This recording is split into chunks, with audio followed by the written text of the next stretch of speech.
기획예산처 장관 후보자에 지명된 이후 저의 부족함에 대한 여러 지적이 있었습니다. 먼저 존경하는 국민들께 심려를 끼쳐 송구합니다. 그리고 저를 장관 후보자로 지명하신 대통령님께도 송구합니다. 우선 저의 성숙치 못한 언행으로 인해 상처받은 모든 분들께 진심으로 사과드립니다. 정책에 대한 집념과 결과로만 증명하겠다는 성과에 매몰된 외눈박이로 살아오면서 저와 함께했던 소중한 동료들에게 상처를 드린 점을 제대로 보지 못했습니다. 뼈저리게 반성합니다. 장관직을 제안받고 깊은 고민을 했습니다.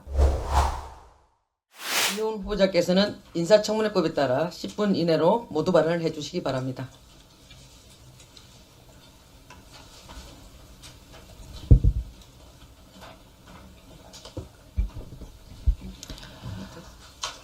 존경하는 이미자 위원장님, 그리고 재정경제기획위원회 위원님 여러분, 저는 오늘 기획예산처 장관 후보자로서 막중한 책임감을 가지고 이 자리에 섰습니다.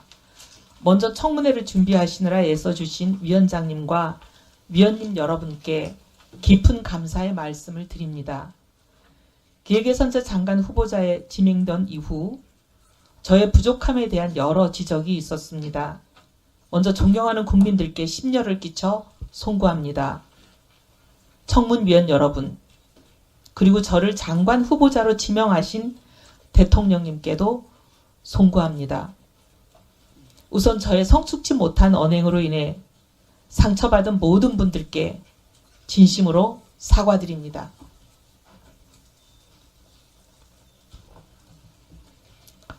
정책에 대한 집념과 결과로만 증명하겠다는 성과에 매몰된 외눈박이로 살아오면서 저와 함께했던 소중한 동료들에게 상처를 드린 점을 제대로 보지 못했습니다. 뼈저리게 반성합니다.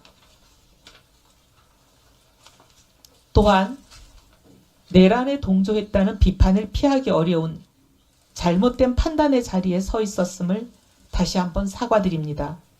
어떠한 변명도 하지 않겠습니다. 책임은 오롯이 저에게 있습니다. 잘못을 즉시 인정하지 못하고 무려 1년이란 긴 세월을 망설임과 침묵 속에서 흘려보냈다는 사실, 즉 이 늦은 사과가 그 자체가 또 하나의 잘못임을 분명하게 인정합니다. 제가 평생 쌓아온 재정정책의 경험과 전문성으로 국민주권정부의 성공에 단 한 분이라도, 한 부분이라도 기여할 기회를 주신다면 저의 과오를 국정의 무게로 갚으라는 국민의 명령으로 알고 사력을 다하겠습니다. 장관직을 제안받고 깊은 고민을 했습니다. 통합과 협치의 필요성은 늘 제기되지만 지금까지 실질적인 성과는 없었습니다. 과거 여당이 소수당일 때는 통합의 손길이 세불리기로 오해받기도 했고 강력한 힘으로 뒷받침되지 못해 실질적인 성과를 내지 못했습니다. 그러나 지금은 거대 야당으로서 세불리기 자체가 필요치 않은 상황에서 나온 통합의 발걸음은 협치의 제도화를 향한 대통령님의 진정성으로 읽혔습니다. 진영 정치에 발목 잡혀 한 걸음도 앞으로 나가지 못하는 지금의 대한민국에 새로운 길을 여는 일에는 돌을 맞더라도 동참하겠다는 심정으로 이 자리에 서게 되었습니다. 국정은 진영의 것이 아니라 오직 국민의 것이어야 한다고 믿기 때문입니다. 그동안 소신을 접은 변절이라는 공격도 받았습니다. 하지만 저는 보수 진영에 속해 있었을 때도 꾸준히 그리고 가장 열심히 경제민주화의 목소리를 내왔습니다. 최저임금법 개정안, 이자제한법 개정안, 휠체어 금지법 등을 발의했을 때는 당을 떠나라는 숱한 공격을 받기도 했지만 이겨내왔습니다. 시장 맞는주의에 매몰되어 있는 보수가 아니라 진영을 넘어 오직 국민과 국익을 위한 실용에 방점을 두었기 때문입니다. 국민 주권 정보의 국정 운영에 다른 시각을 조화롭게 접목할 수 있는 접점이 많은 사람이라고 믿습니다. 재정도 마찬가지입니다.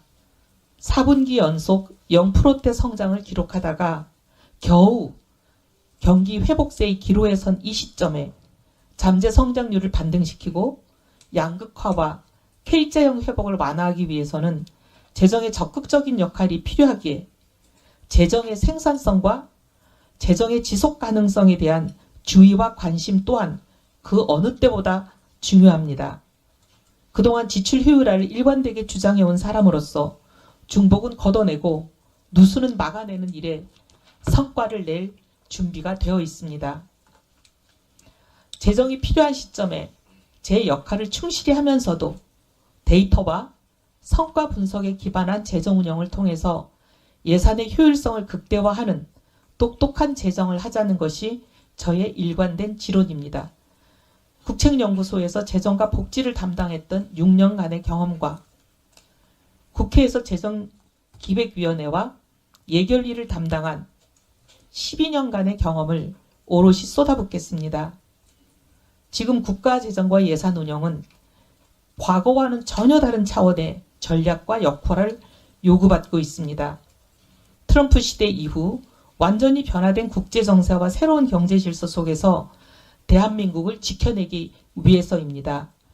대한민국 경제는 단기적으로는 고환율과 높은 체감 물가라는 이중고를 안고 있고 중장기적으로는 회색 코뿔소라고 불리는 5대 위기 요인에 직면해 있습니다.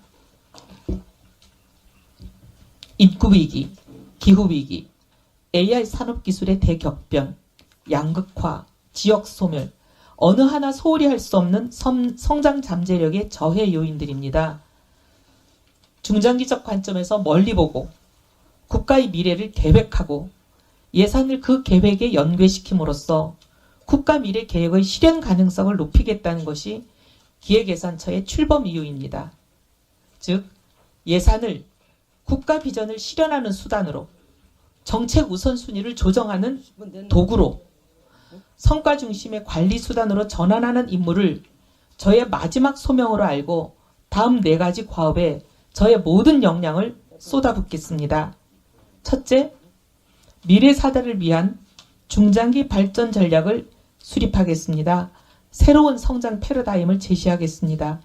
도출된 과제들이 계획대로 실행되어 국민들에게 그 성과를 체감하실 수 있도록 예산과도 긴밀하게 연계하겠습니다.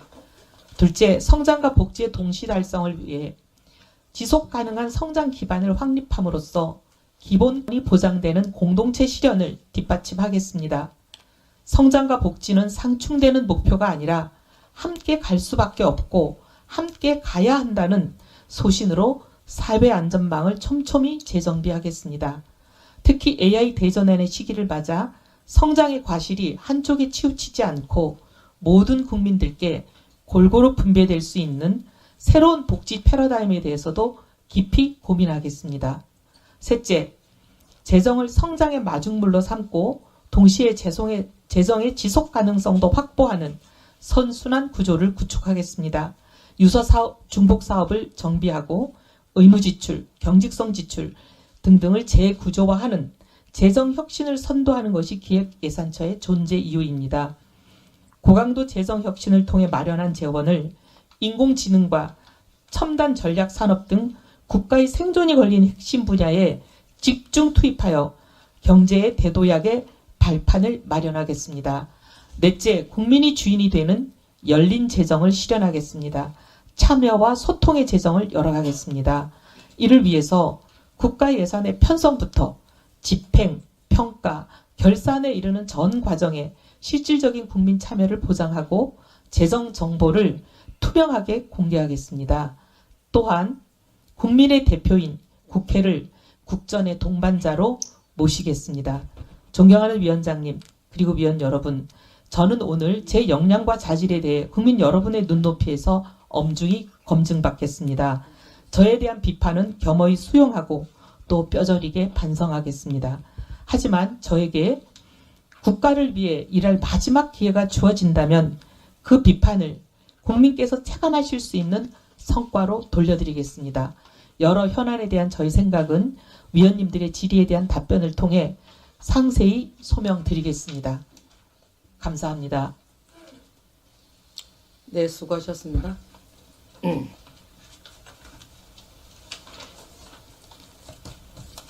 네, 후보자님, 수고하셨는데요. 제가 좀 이렇게 후보자님 말씀을 듣다 보니까 정책에 대한